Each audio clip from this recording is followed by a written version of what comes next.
Everybody has a story, and every story needs to be heard. On this podcast, we are talking with each member of the General Conference Leadership Council. I'm your host, Alyssa Truman, and this is A&N Profiles.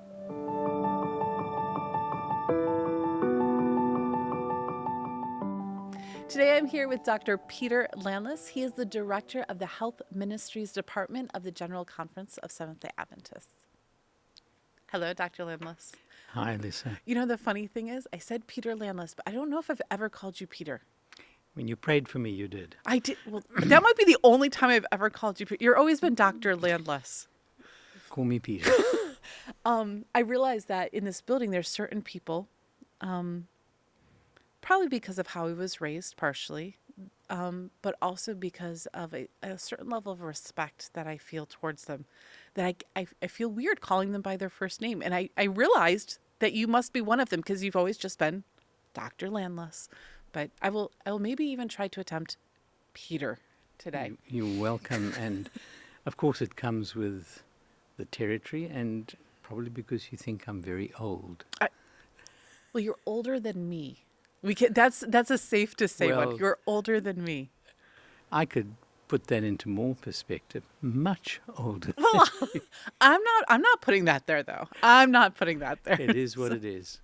I'm sure that we'll figure out that much older as we proceed, as we start talking about your life. But you are a doctor, and your specialty is health ministries in this building, which is a good thing. It makes a lot of sense, I guess, right? But we see your face, we read your articles, but most of us don't actually know who is Peter Landless. So today, we get to find out who you are and more about your life story and how God has brought you to where you are today. So let's start at the very beginning. We don't have to talk about years, but where were you born? And tell me a little bit about your mom and dad. Mm-hmm. I was born in Johannesburg, South Africa. And my parents met at the end of the war, the Second World War, not the first. The Second World War. And my brother was born approximately 4 years before I was. And our parents moved to South Africa. They met in Egypt. My father was British. My mother was Greek, born in Egypt. And they came to... What were they doing in Egypt? My father was there as part of the British Army. Okay. And my mother, her family had lived there for many years. Okay. And in fact, as I say, she was born there. And my grandfather worked a lot, not only across North Africa, Egypt, Sudan, but across a lot of Europe. He was a polyglot, spoke many languages, European languages, and did a lot of business in the textile industry.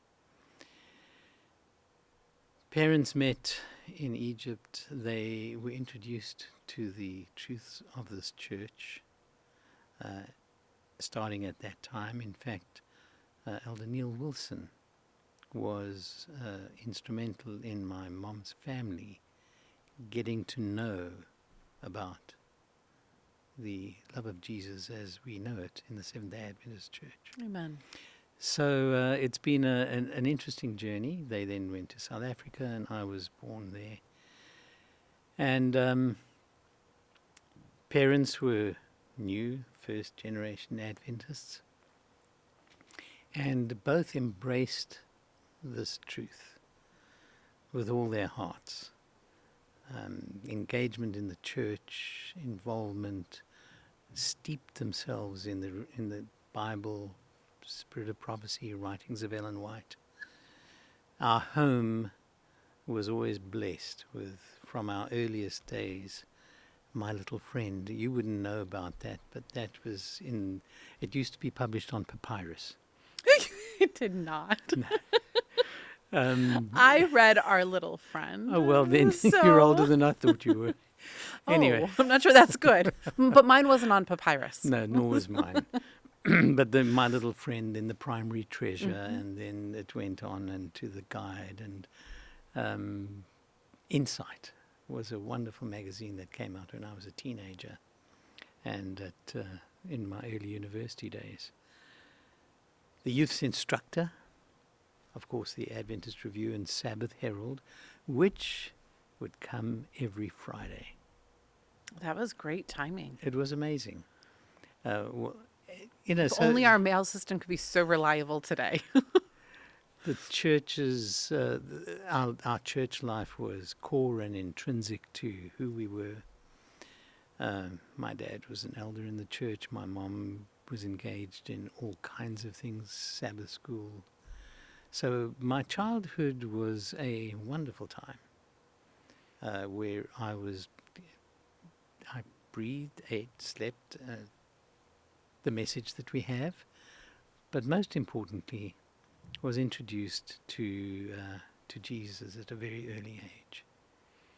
How do you see that you were introduced to Jesus? Like, yes, you go to Sabbath school, but like, did he become your friend as a kid? He did. How? Mainly through my parents and especially my mom's influence. Because she spent a lot of time helping us to understand and prayed with us.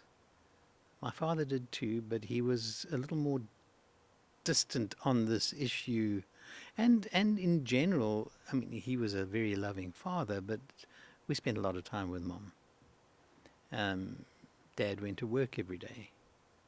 When my mom worked, she worked from home as a music teacher, piano teacher. So she had a glass door put in between where the piano was, where she was teaching, and where my brother and I needed to do our homework. So she could see what we were doing, which didn't leave a lot of latitude for not doing it. But it was her influence. For example, we had the Uncle Arthur's Bible story. The blue Bible story books. The blue 10 volumes. Yes. And I still have the original set. Do you really? I do. And it's something which I cherish. My mum would make sure that we would be ready for school, have breakfast. And it was in those days, we didn't have a school bus. We walked to school. So you had to give that. I have to tell you, it was uphill both ways. I was actually just going to ask you that. It was uphill both ways. No, it was in it was the a snow. pleasant walk. No snow. But she said to us, if you don't get up on time and get your breakfast, you can go to school hungry, but you will not go to school without a hedge around you. That hedge was the reading of the word and prayer. Wow. So that was a daily, every morning thing. And it was amazing. And my mom also prayed the prayer. She said, Lord, make them... She first said, we're here to spend and be spent in his cause. Wait, can you repeat that? We're here so that we can spend and be spent in his cause. In other words, we are to be dedicated to his service. I love that. So we spend our energy and we are spent at the end of the day. When you're spent, and the end of the day meaning at the end of your life. You've done it in his cause. She also prayed, Lord, make him to be a missionary in the four corners of the earth. That was a regular prayer.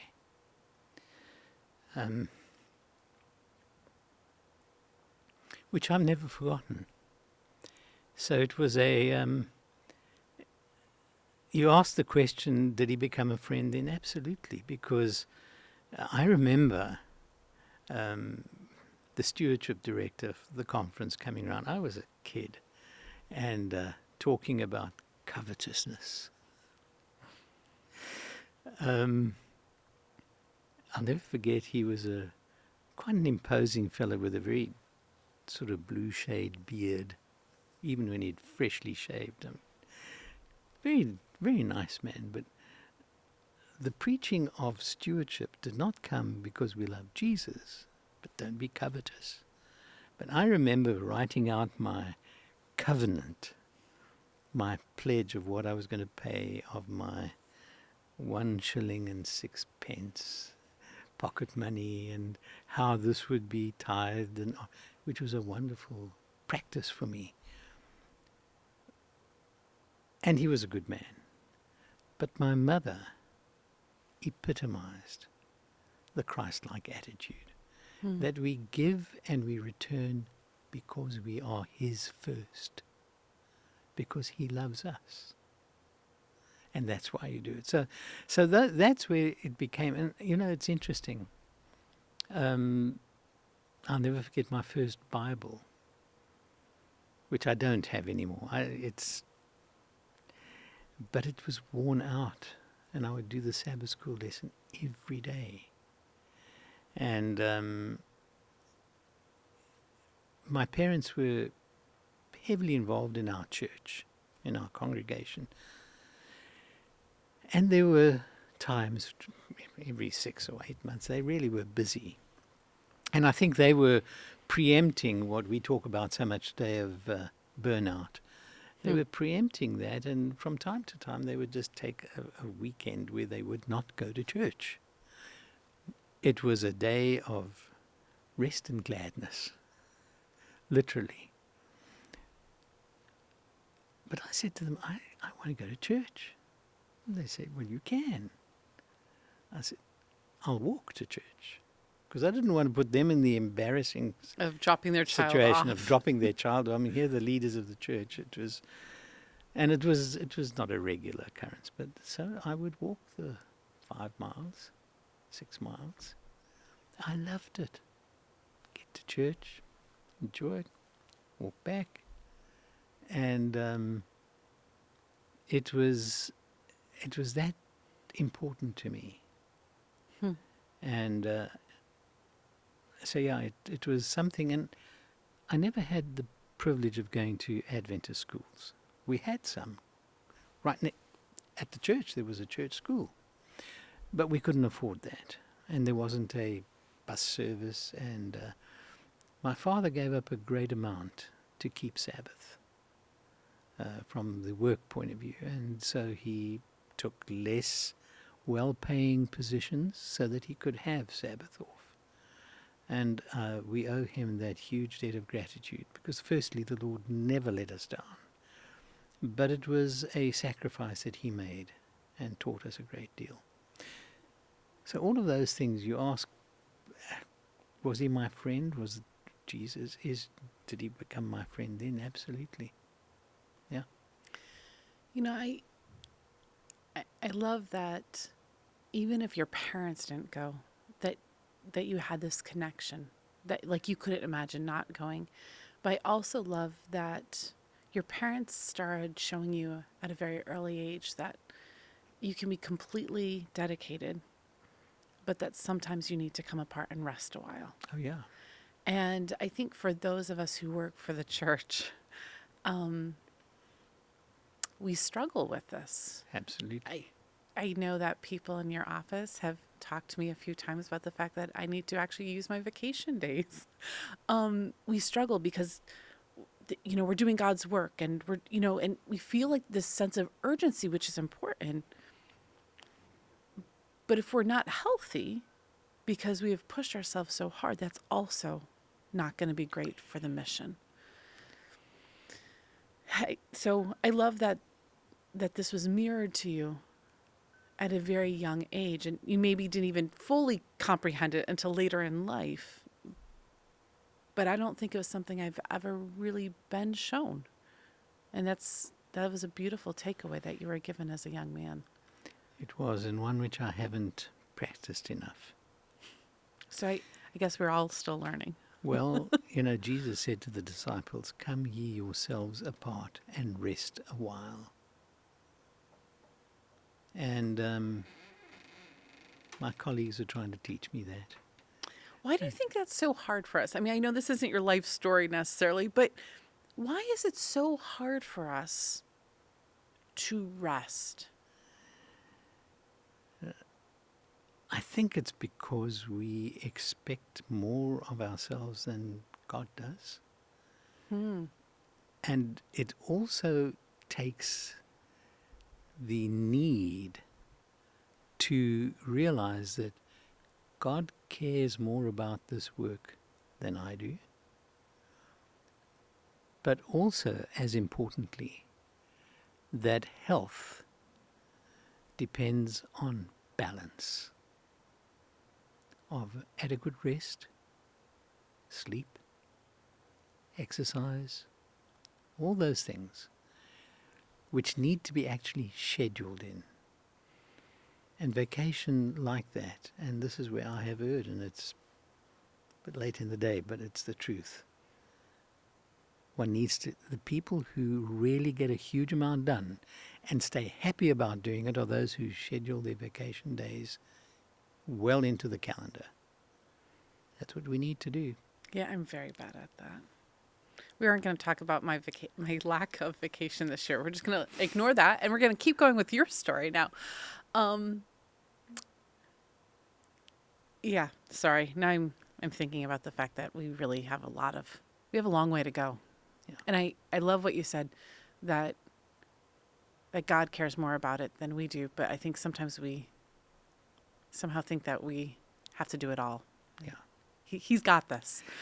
You know, he has. And one of the fun things as I look back on my childhood,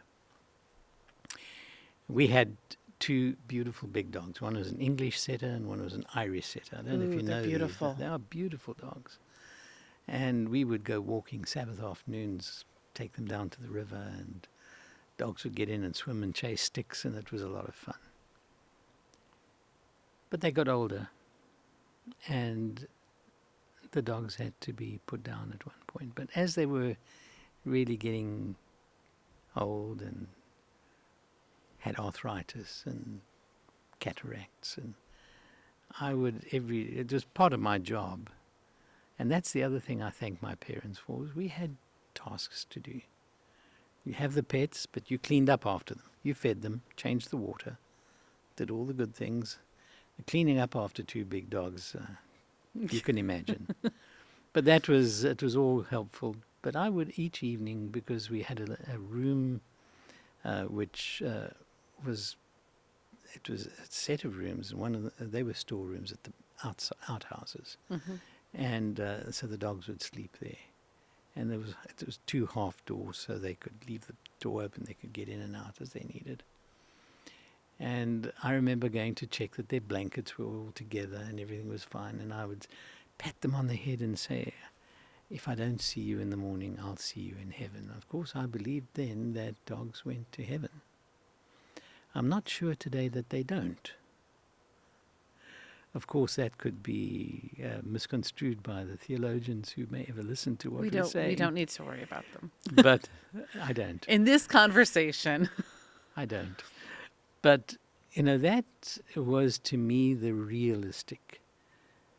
And the other thing, and sadly, even as we work in the kind of setting we do, full-time for the church, the urgency of Jesus' second coming at times was more real to me then than it is even now. The news is so much more compelling. It's so in your face all the time. It's 24/7.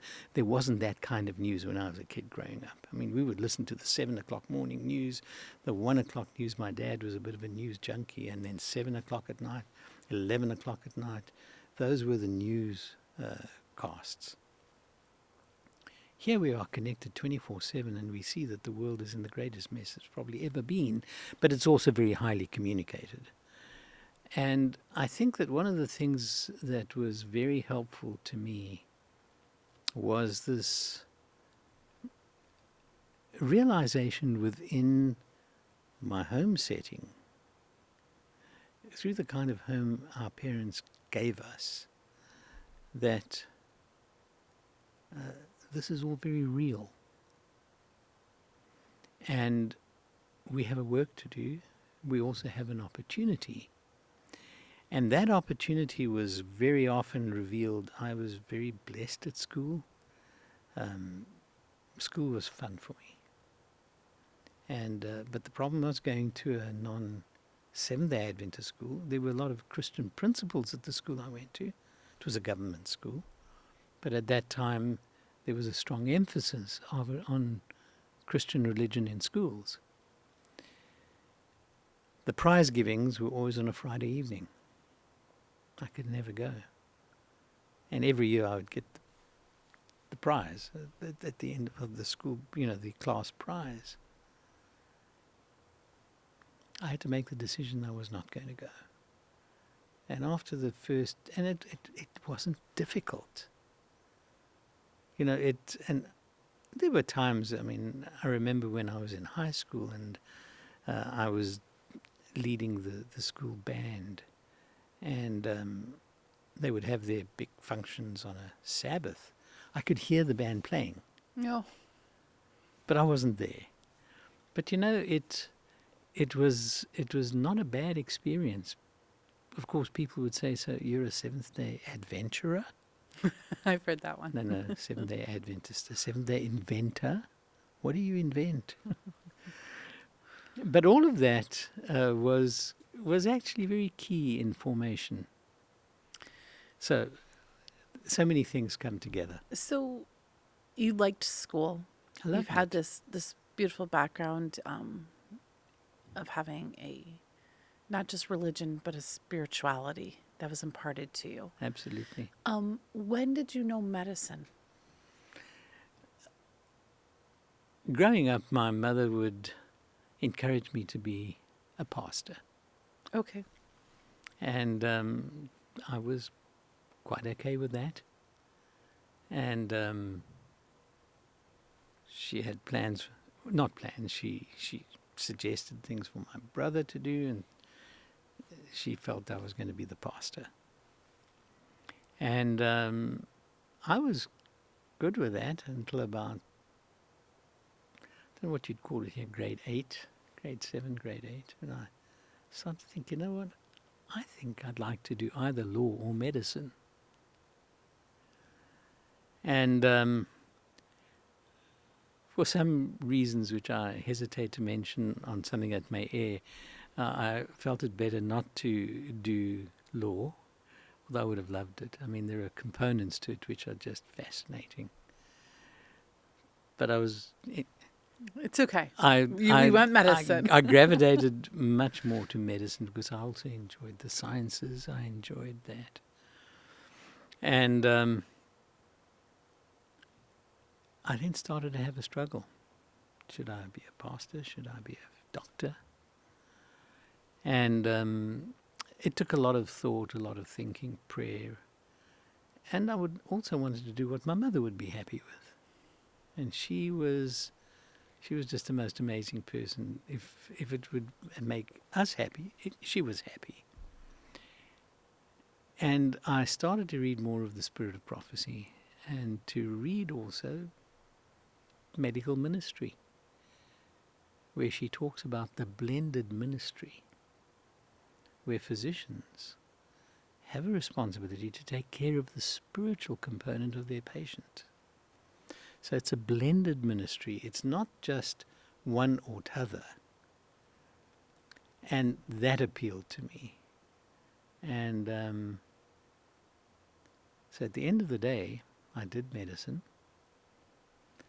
And 5 years after starting working as a mission doctor in the church, I was ordained to the gospel ministry. So I became a pastor and a doctor. So in the end, your mom... It was both. And she lived to see that, which was a lot of fun. So I know when you become a doctor, you don't just generally become a doctor. You have an area of specialty, generally. What was the area of specialty you chose, and why? Well, I have 3 specialties Okay, and 1 subspecialty. all 3 of them. Okay. Well, I guess you get all of them. I started off in family medicine. My grandfather was family in medicine. general practice, and the reason for that is simple. The brethren approached me and tapped me on the shoulder and said, we need somebody to go to this place. We have nobody.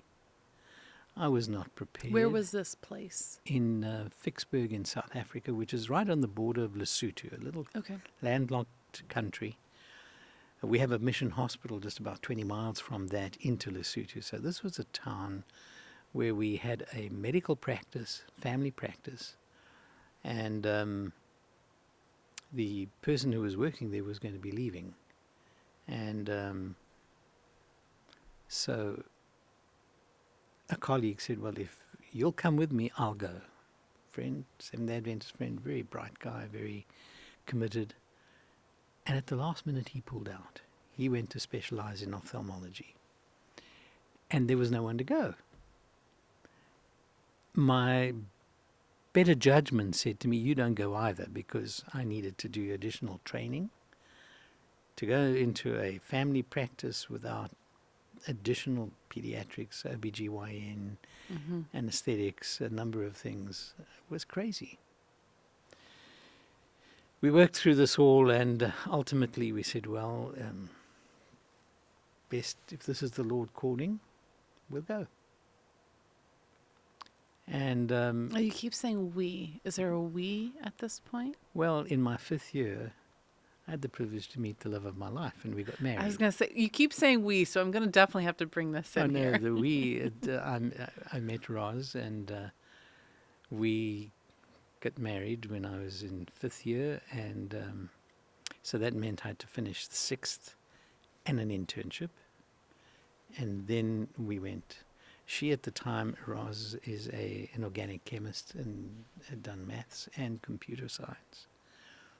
She was working in research, and the colleagues at the university and the medical school had gotten to know her because she was doing certain drug level analyses for them on a special chromatography technique.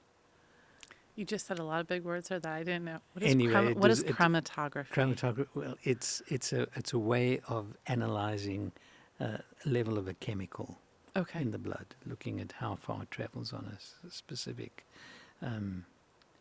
medium. So she was doing this for the neurology department, and when I finished medicine, I was very blessed. I got plum jobs as an intern, the best in the teaching complex, and towards the end of that, started to get offers. We'd like you to come do a residency in neurology, cardiology, internal medicine, whatever it would be. It would first be internal medicine. But then there were those, the neurology professor said, we'd like, and so it went. And when they heard we were going to be going to the mission field, they said, you're crazy. Now, were you at an Adventist school? No. So you're at a public university, and you're like, no, I'm going to go to this little mission outpost. And they said, you're crazy. You've got the world at your feet. And they said, secondly, and I wondered how much they wanted me or they wanted my wife, but they said, if you want to go and bury yourself there, that's bad enough. But to take her and deprive us of her as well, these were the words. And these were top-notch professors, teachers, and they interestingly, when I went back to specialize 11 years later, they were still there. They all became my patient. It was a most wonderful, privileged opportunity to share and minister to those who had taught me. The best you could get. Teachers and physicians and clinicians. But there was a lot of pushback saying to me, stay with us. We have a career for you. Medicine is going to be what you're going to enjoy. Well, it has been, and I loved every minute of it, but it wasn't the way they thought it would be. That is often the case, isn't it? So we got married and went to serve in the mission. How long did you serve there? 11 years. 5 years after we got there, we were blessed with our first child, and then 2 years after that, the second one. It was an amazing time. We were really blessed in our home, in our work, in our church. We had the privilege of planting 2 churches, building 2 churches, and God's Spirit resurrected the church where we were working in the town. People should never doubt that a blended ministry works in helping people understand and know Jesus. So it was a blessed, fun, busy, hugely busy. Well, it sounds wonderful like you were time. slightly busy over It there. was. What would you say was one of the biggest challenges that you had while you were serving there for 11 years? Being alone for much of the time, not having a colleague to work with, from the point of view that it was weekend after weekend after weekend. That was probably the biggest challenge we faced. And then we did have the privilege of getting a very good partner, and became good friends and co-workers, caretaking of the church, and so that was a great blessing. But the loneliness and the extendedness of being on call all the time, that would be one. The other one would be, and although the Lord never let us down, the other challenge is when you're not adequately prepared. What I did while I was there, I did my first specialty in medicine. I went and did a 3-year part-time specialization in family medicine, which came with a degree, and but it was mainly distance learning, but you had to go and do practicals every 4 months for a certain amount of time. So that was a really worthwhile thing, and also very helpful in giving one even more confidence and being better able to serve. What I will add, though, I'll never forget, as we accepted to go, and as Roz went ahead of me a week or so, and I was driving down on January 1, 1976, and I'd been up all night at the end of a retractor for a kidney transplant procedure surgery. And as the sun rose and shone within the windows of the operating room, it was a most amazing experience. The surgeon, who was an outstanding surgeon, one of my heroes and mentors, connected the kidney and the blood supply to the donor kidney, and the kidney started to produce urine right there. That doesn't always happen, because sometimes a shutdown takes place and regeneration of cells needs to take place. And it was as if it was something saying to me, the creator of life is still there. And as I drove down to the place we were going to serve, I made a covenant with the Lord. I said, I'm doing this, but please let there never be something that you and I can't handle together.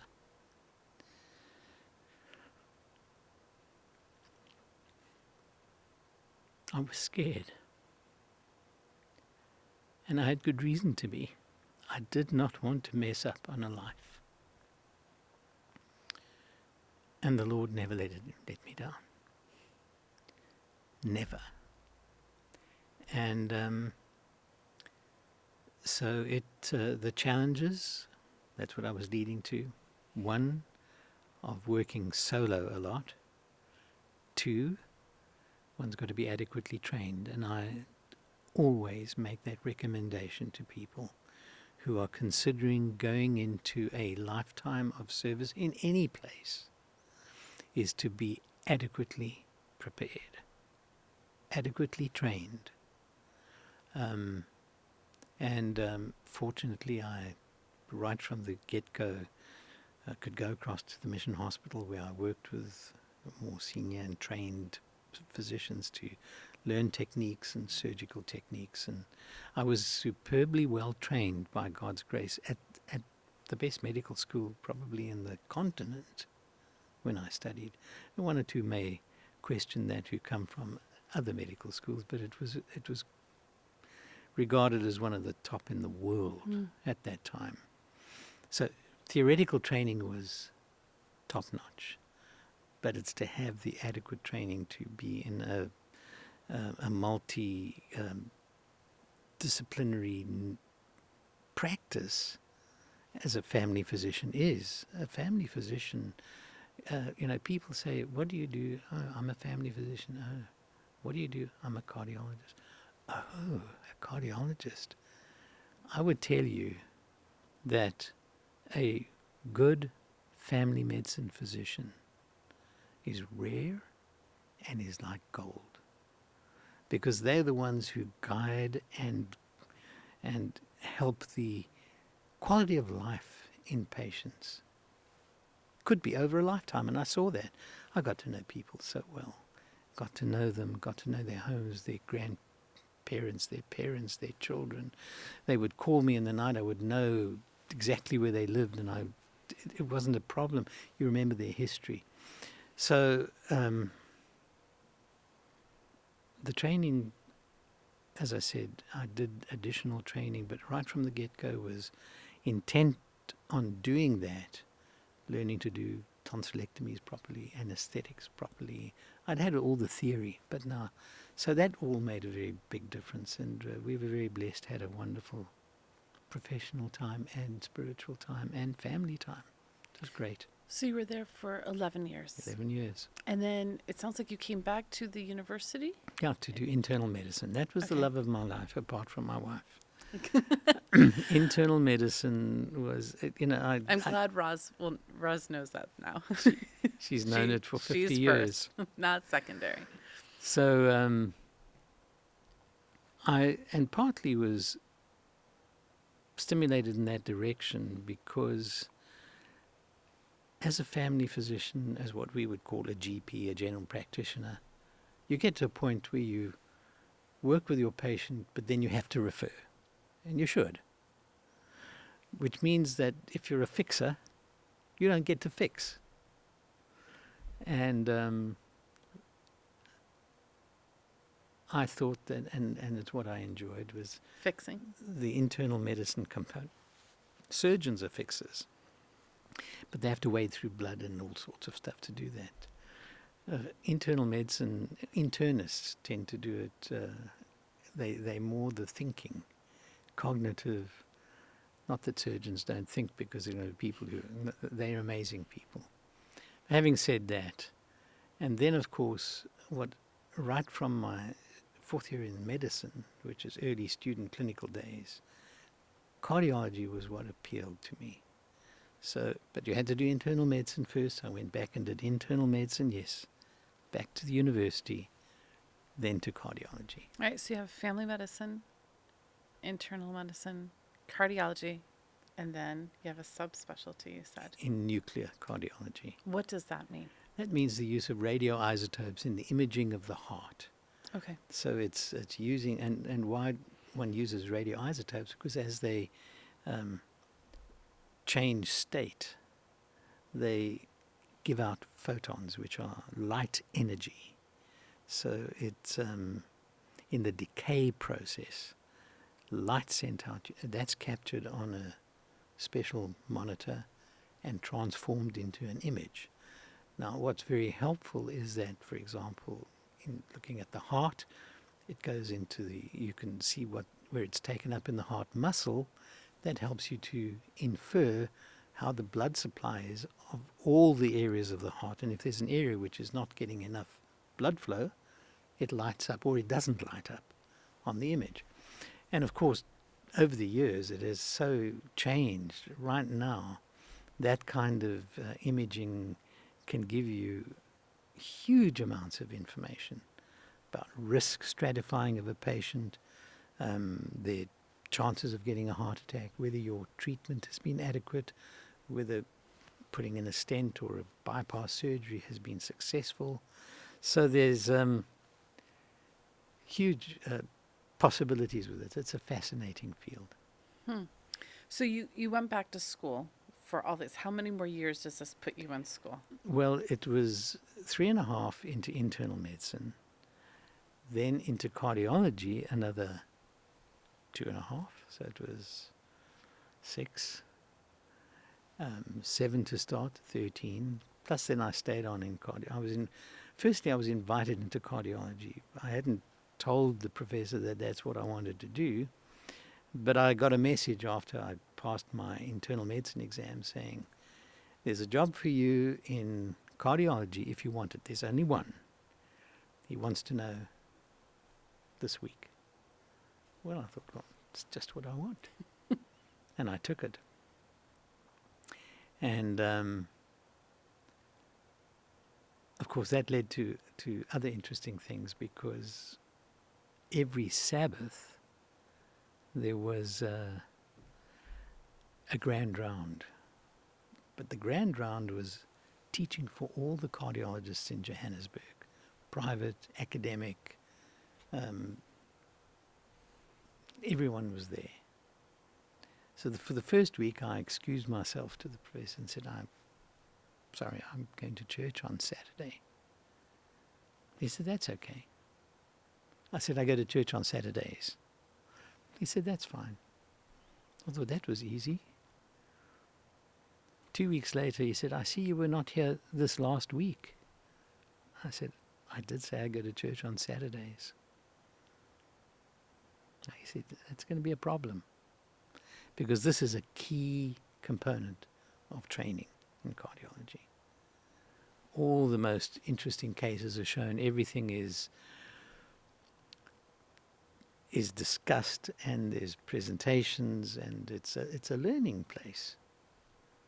I said, well, if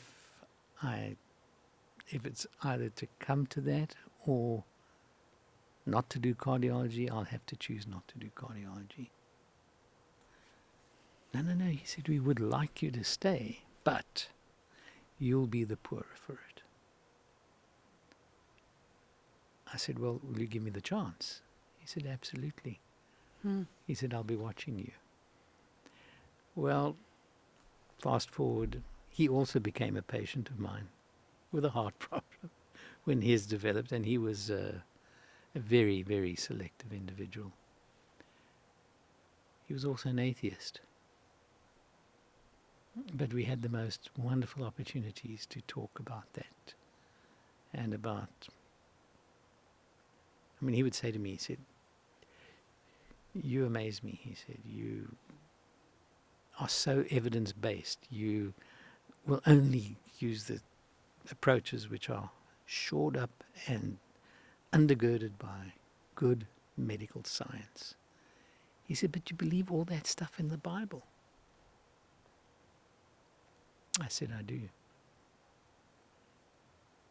I said, because he made the science. We had many conversations about that, but it was a very wonderful friendship that developed over years, and it was a great privilege. I love that. I mean, you talked about how, you were able to kind of put your faith in with your practice. And I love that even your teachers, they saw this, and you weren't even willing to sacrifice to get more knowledge, which in theory would have been helpful. But that you trusted that God would give you what you needed, because he had never let you down in the past. He didn't. So after this run, we'll say, here at this university and stuff, where do you go after this? Well, interestingly, just a very brief thing that you should know, perhaps, and that is, early in my time in the mission field, in our first appointment, I was called up to go into the army, and that caused a significant problem, because there was nobody really to come and work in the practice. So I was then given a deferment for a year, and then came back to the practice, and then had to make arrangements. Was called up for the next intake, which became 2 years instead of 1. And in that time period, I was also involved in a very significant landmine accident, which my driver was killed. I lost a portion of my finger, and I had hand surgery, and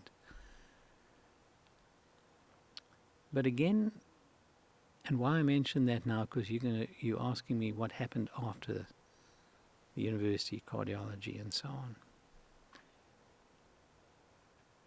I went out on a Sabbath to a very remote area where I'd been seeing patients each week because there were no hospitals for the local population.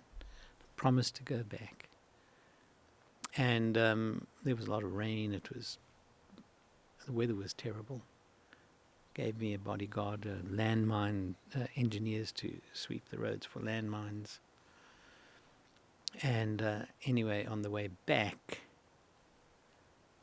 3 large mines were placed, 2 anti-tank mines and what we call a cheese mine. I mean, the hole that blew in the ground was 3-4 times the size of this table and as deep. But interestingly, I was thrown out of the vehicle despite safety belt, etc. I called my mom after this event. Roz was down in Vicksburg. I called her as well. But when I called my mom, she said to me, "You've been in an accident." I said, "Well, how do you know?" She said, "Because at 12:15, I was compelled to my knees to pray for you." Landmines were detonated at 12:15. In Vicksburg, they'd finished the service. They were about to have a potluck. And they said, "Well, I think we should pray for Peter." 12:15. So that actually had set the trajectory as well. It had actually not only set it, the fact that it was without any doubt in my mind that my life was spared. My driver died 10 days later, sitting closer to me than you are.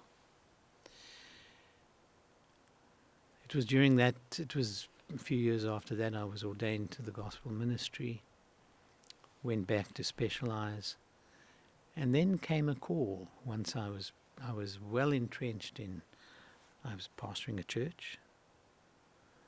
Despite all the other stuff that we were doing, I was in an academic situation. I had research, I had clinical work, I was teaching, researching, writing. I sat on the union committee. I was chairing our church's health work, health professionals group, which was doing a lot of good work. And I was asked if I would be willing to come to the General Conference as the health director. Oh, that was very quick. Well, no, I've given it to you in a very... Because you said what happened after the university. I mean, I guess I thought that, there was a lot of years there in my mind if you go from 1994 to 2000, it's 6 years. Okay, I guess it is. which passes in a moment. Especially when we're talking. So apparently. you said what happened? That's what happened next. So you were called to the GC. But we had been working, as I said, we pastored a church for 15 years. Firstly, with a very wonderful colleague who, when he heard we were coming back to specialize, he said, "I want you to help me pastor the church." I said, "I'm going to be very busy." He said, "We can do it together." And we had an amazing time. What do you think the benefit was to you? Because both of those are busy jobs, okay? But what benefit do you think that... I do think. Actually, I don't even think. I pretty much know that this is going to be a fact.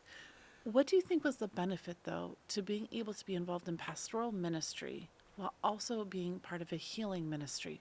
Huge. Because it gives more purpose.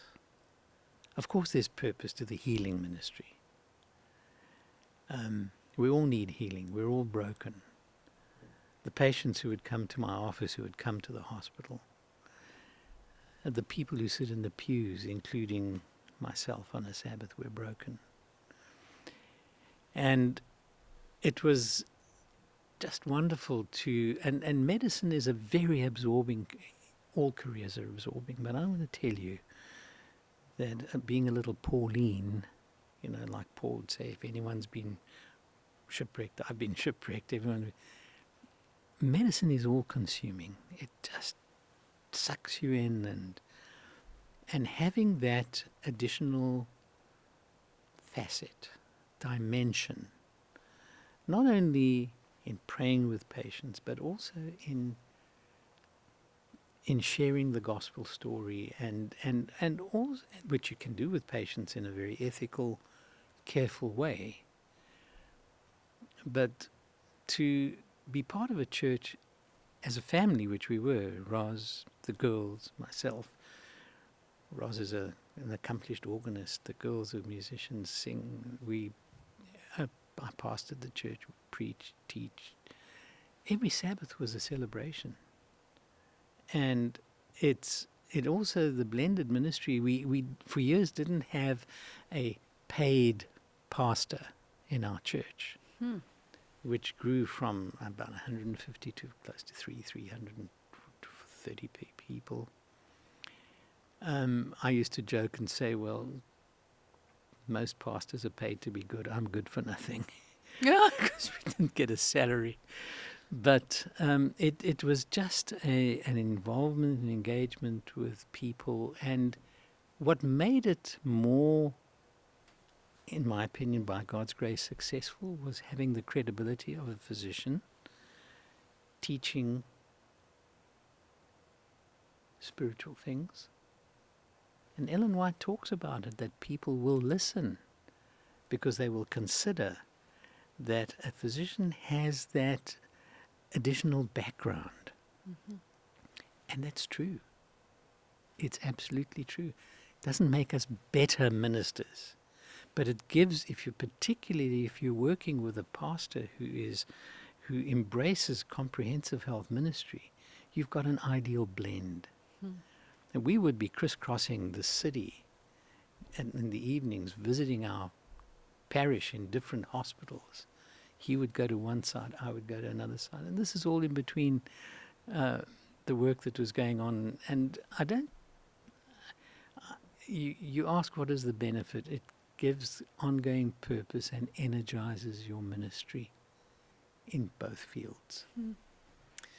So you get a call, 2000, you said? So was this during GC session? Mm-hmm. Did you know your name was on the radar? I got an inkling of that just a few months before, and I'd said, don't even think about it. Like, no, just... No, I wasn't rude, but but it was... I can't imagine you being rude, actually. I mean, I'm sure that... I don't know. It's possible. I think you could be firm, but I'm not sure I could see you being rude. There's a difference. You're very kind. I appreciate that. No, I really... We were in a pastoral situation. I was in a teaching situation. I chaired the board of trustees of a psychiatric hospital, chaired the board of our Adventist Professional Health and Humanitarian Services, had good research going. I'd been awarded a hypertension prize for research, and it was just wonderful. So what made you say yes? Well, then a call came through. The nominating committee sat, and I got a phone call saying this, and I was completely confused. And of course, Roz and I talked and prayed about it, and I spoke with some key close friends, and nobody discouraged me. And some of these key close friends were cynical about the kind of going full... And these were both church people. Some of my non-church friends, colleagues, one of them, she was a lovely Jewish girl. She said, what a waste of a good physician, of a good clinician to go and... I said, Karen, I thank you, but I'm still considering it. The others said, we really think this is what you should do. That's what the Lord's calling you to do. You must do it. And initially we were reticent, very reticent. But given a few days to think, which we did, we believe that, and we also said, Lord, if this is what you want, you open the way. We'd been through some experiences before that where I had been headhunted for a very good position here in the US. Everything was set. And just before we had just sold our house to make the move, something came up, a glitch came up in the immigration processes, and they said, sorry, we're not going to be able to do it at this time. It was then that we decided we will not move from this country. And then just a year or 2 years later, this came up. And we had to rethink, and why I mentioned the ordination issue and my life being saved, when I say issue, the individual who tapped me on the shoulder didn't tell me this at the time, but he told others who said, Landless will never come. He's got too much going. The colleague who was Alan Handyside said, he's ordained. He'll go where the Lord calls him. And interestingly, other colleagues said, we envy you. Non-Seventh-day Adventist colleagues, we envy you. These are top cardiologists in the country. I said, why? I said, you have 2 Porsches. I didn't even have one. They said, we hate our work. This comes back a little to the question you asked. What is the benefit of having the pastoral component? Purpose, fulfillment, which goes beyond financial gain, goes beyond professional standing, goes beyond academic fame, and embodies true fulfillment. And that's the benefit. So you've served now for 23 years. It's 2023, right? Yeah, well, Yes. we were called in 2020, 2000. We got here because 9/11 took place. So the visa was a nightmare. But we came in on a green card in 2002. Okay. In March 2000, February 2002. But you've basically served now for over 20 years Yeah, in this position. What would you say has been the greatest privilege of serving as the Director of Health Ministries for the Seventh-day Adventist Church globally? to get up in the morning and realize what a sacred trust to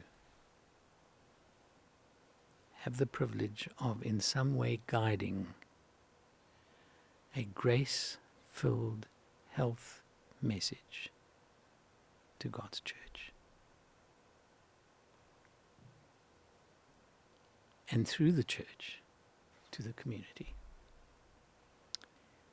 And that's the privilege. I love how you said a grace-filled health message to the church and then to the community. And the reason why I love that is because sometimes we think that our diet maybe could save us or, different. We believe so strongly in the health message, as we call it. But sometimes we forget that what the purpose of the health message is. You look like you wanted to say something, so I'm going to let you say something. No, when go you're for ready. it. You said we believe so strongly. I disagree with you. Not because I want to disagree with you. It's okay. No, I have to though, because we acquiesce to the health message. We accept it. The devils believe and tremble.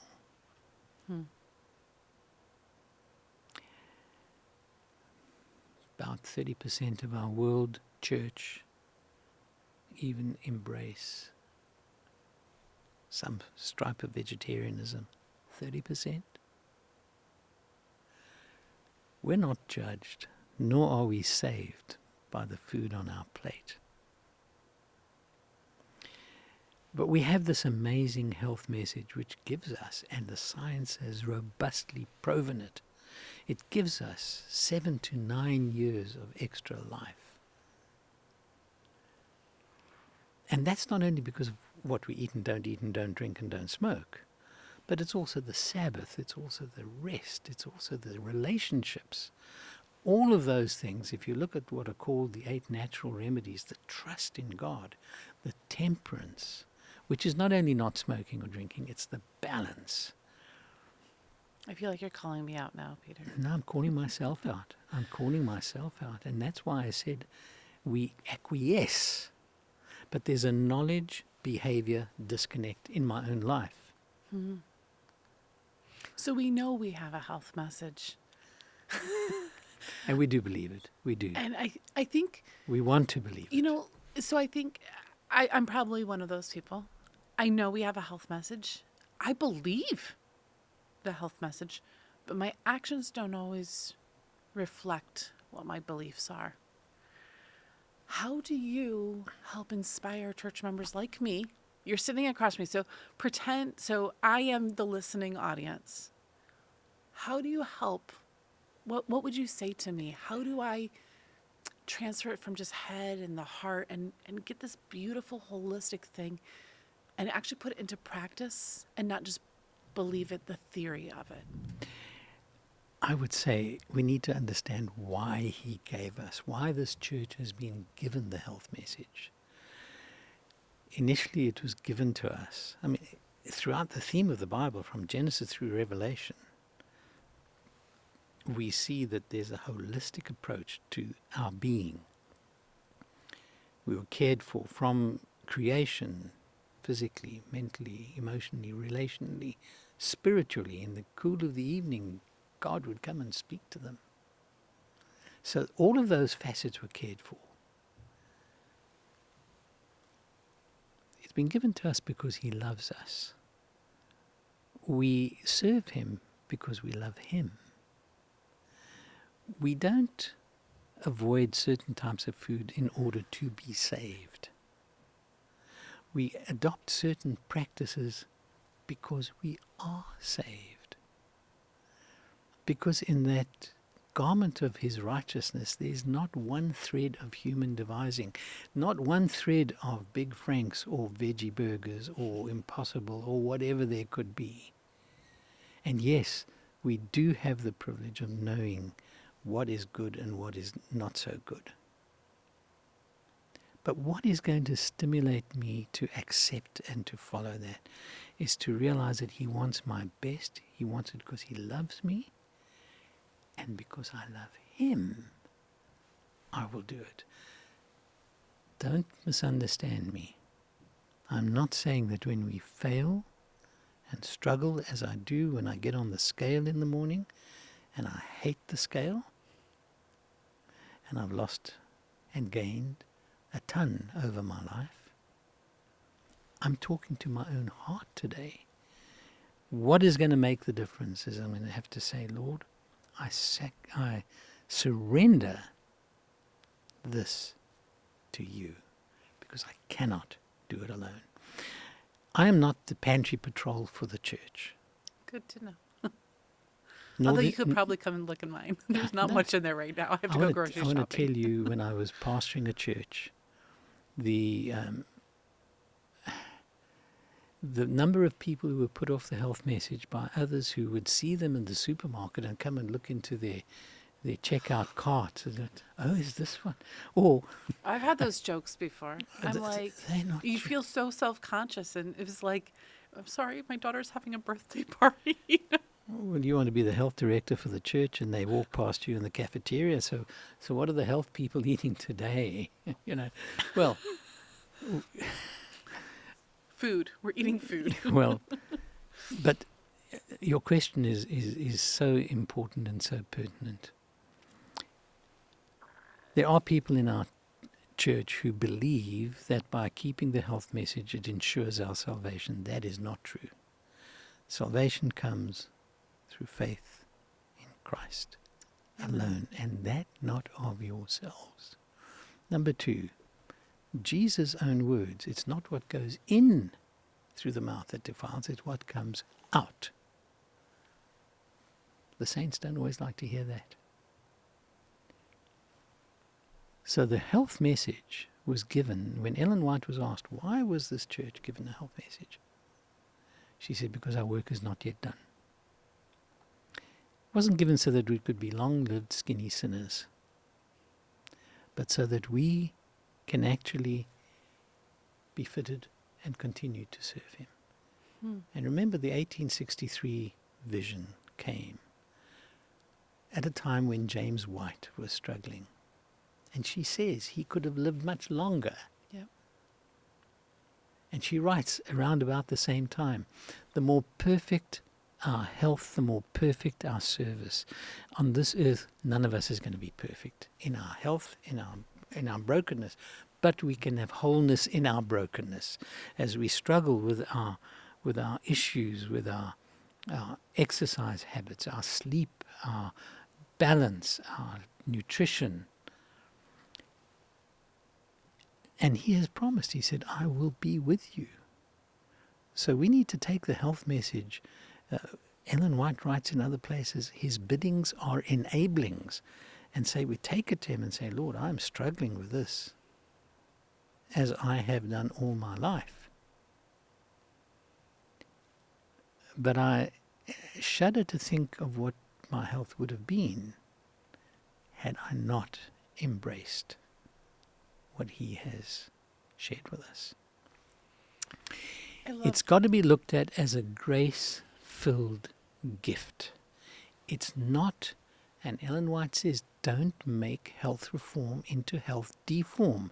Don't make it into an iron bedstead, cutting some off short and stretching others out. Those are the things we need to remember, and then to take it as it is. It's a gift because he loves us. He wants us to have the best quality of life. He wants those nerve endings in our brains and in our body to be so finely tuned that we sense and understand what he's saying to us. I love that reframing. As someone who has struggled with chronic illnesses most of my life, I struggle with weight. And I love the reframing of that. That really, I hate looking at a scale. I actually have gotten rid of it because it just frustrates me. But I love the idea of reframing how I think about food and just health in general. That this is for his glory. That it's for us to fully be able to live the life that he has given us. And to stop thinking about how I look in an outfit or whether people are judging what's in my grocery cart, and to just live the life so fully that he gave it, and to give him the glory and the honor in all that I eat and drink, rest, sleep. I do the sleep one really well. I really for like you. the sleep one. That's the one I don't struggle with.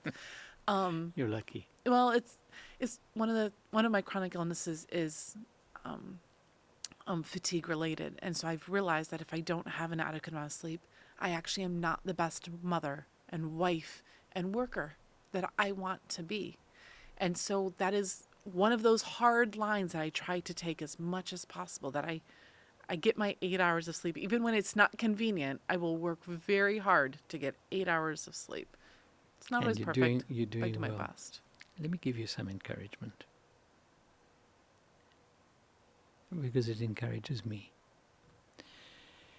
I don't know whether you've, and I'm not advertising anything or talking about the theology or the role of apocryphal stories in the life of Jesus, but I watched the series called The Chosen. And there's a passage there, a portion, it's apocryphal story where little James talks to Jesus. And James, this is how the story, I know this is not scriptural, but there's a precious lesson that I've garnered from this. You've heard me talk about wholeness in brokenness. That's been a passion of mine since being in health ministries, because we can only be whole in him. Paul said, please take away the thorn in the flesh, and Christ said to him, my grace is sufficient for you, because my strength is made perfect in weakness. So James, in a one-on-one with Jesus, is purported to say, he said, Master, I want to talk to you. This thing of healing others, and they see me walking. Can't you heal me? I can't heal myself. And there's a tender conversation that takes place. And where ultimately Jesus says to him, little James, you will be healed one day. But know that I trust you.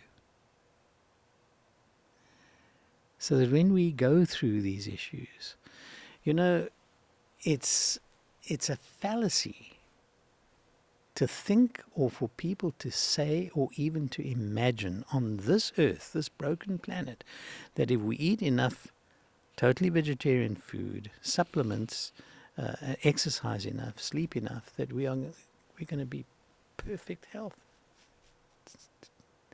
Our wholeness comes in Jesus. That's the wholeness in brokenness. His strength is made perfect in my weakness. And the health message is, when you look at the science related to proving how effective the health message is, as far as nutrition is especially, but cigarette smoking, Adventists led the field in the understandings, and also in life expectancy related to not smoking and not taking alcohol, etc. But the health message gives us, regardless of our health, we can be being treated for cancer, and if we follow the principles, we will still have better quality than if we didn't. It doesn't mean we'll get cure. Let's not confuse the two. The health message is preventive, and it can ameliorate, it can lessen the issues of illness. But it's not always curative by any manner of means. And we need to understand that perspective. And then we also need to realize is that while we're on this earth, we face the issue of 6,000 plus years of genetic and other influences, which don't make it easy. I wish we would have the perspectives that come from understanding adverse childhood events, which make, some people turn around and say, well, I've lived this message all my life, and I've reached this ripe old age. And I always ask them, how old were your parents? Oh, 101 and 105. So genes helped you a little bit too. It's not all that we do. Obviously, we have a role to play. We have given a responsibility. We're given information. And God has promised, I will be with you. He has said to me, and I take this very seriously, it doesn't mean you'll never taste the nausea of chemotherapy, or sense the sting of the scalpel, or have the diagnosis which says you will not live more than a few weeks or months. But he has said, I will be with you. I will be with you. And if we take our time to look through the Bible and see where he has said to Joshua, be of good courage. No, be of very good courage, because I am with you. Isaiah, when you go through the waters, I will be with you. When you go through the fire, where in Hebrews 13 it says, I will never leave you, nor forsake you. Those are the Psalm 23. Yea, though I go through the valley of the shadow of death, I will fear no evil. Because why? You are with me. When you go through the landmine, maybe I'll spare you. I'll be able to spare you. Maybe my hands will be untied to spare you. That gives urgency to ministry. But the time will come when that's not going to happen. But he said, I'll be with you. And I think we need to realize that the health message is given for tremendous quality of life, for attaining and having wholeness in our brokenness. But one day it'll all be made right. You know, I'm an emotional person. My children You're in good company. talk about how I struggle often to get through a devotional thought or something without tearing up a little. But I'm like, it is who I am. I think even my Pathfinder kids, when I used to be a Pathfinder director, they one time a kid came and commended me for getting through talking about a devotional and not crying. It's not like sobbing, but just when I talk about Christ, it matters to me, especially when I'm trying to help others see him so passionately. And I think you've done what nobody has done so far on this. You've actually made me cry. And I've been kind of struggling here the last few minutes, like trying to get myself together here. Because I think what you said was what so many people needed to hear. Because so many of us believe, but we struggle. And it's a hard road that we often walk because we want that instant healing. We want the perfect scale numbers. We want all these perfect things, but we are broken people living in a broken world. Absolutely. That only God can fully fulfill. Absolutely. So thank you for joining me. I been a really privilege. appreciate it. We hope you enjoyed this episode of A&N Profiles with my special guest and friend, Peter. If you haven't already, please take a moment and subscribe to this podcast or the YouTube channel, wherever it is you're tuning in from today. We don't want you to miss any future episodes. Thank you for spending this time with us. We know your time is precious. Join me next week as I continue to get to know the life stories of more inspiring people.